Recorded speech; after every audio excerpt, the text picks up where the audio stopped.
श्री नीलकंठेश्वर कुरुहिन शेट्टी बहुउद्देशीय सेवाभावी संस्था सोलापूर यांच्यातर्फे जलकुंभ मिरवणूक उत्साहात काढण्यात आली।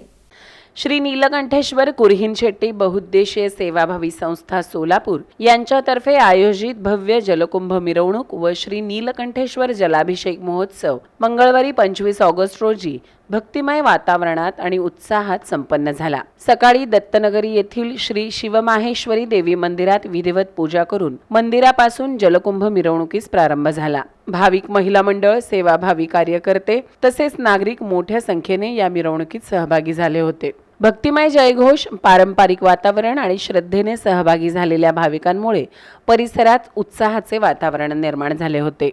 श्री नीलकंठेश्वरांचा जलाभिषेक विधिवत करण्यात आला। या प्रसंगी भाविकांनी मोठ्या श्रद्धेने जलाभिषेक करून दर्शन घेतले। या पवित्र सोहळ्यात संस्थेचे मार्गदर्शक डॉक्टर नागेश कामूर्ती, कार्याध्यक्ष प्रभाकर मादगुंडी, अध्यक्ष विलास गडगी, उपाध्यक्ष राजू मादगुंडी, सेक्रेटरी रघुनाथ केंचुगुंडी, सहसेक्रेटरी आनंद जोगी, खजिनदार सचिन मादगुंडी तसेच सल्लागार व संपर्क प्रमुख उपस्थित होते। या कार्यक्रमाच्या यशस्वी आयोजनासाठी संस्थेच्या सर्व पदाधिकारी, कार्यकर्ते आणि सेवाभावी सदस्यांनी परिश्रम घेतले। भाविकांच्या उत्स्फूर्त सहभागामुळे जलाभिषेक महोत्सवाला विशेष धार्मिक आणि भक्तिमय स्वरूप प्राप्त झाले होते।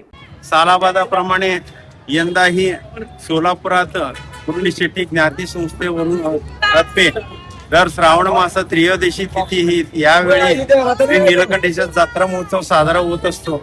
ते औचित्य साधून सेवाभावी संस्थेकडून सालाबादाप्रमाणे यंदाही महिला मंडळाकडून जलकुंभाभिषेक दत्तनगर येथील श्री शिवमहेश्वर मंदिर येथून श्री नीलकंठेश्वर मंदिरापर्यंत जलकुंभाभिषेक घेऊन जात असून आणि तेथे रुद्राभिषेक, जलकुंभाभिषेक इत्यादी प्रमाणे कार्यक्रम होत असतात आणि दुपारी 12 वाजून 32 मिनिटांने महादेवाचा श्री नीलकंठेश्वर अक्षता सोहळा संपन्न होतो आणि 1:15 वाजता रथोत्सवाचा प्रारंभ होतो।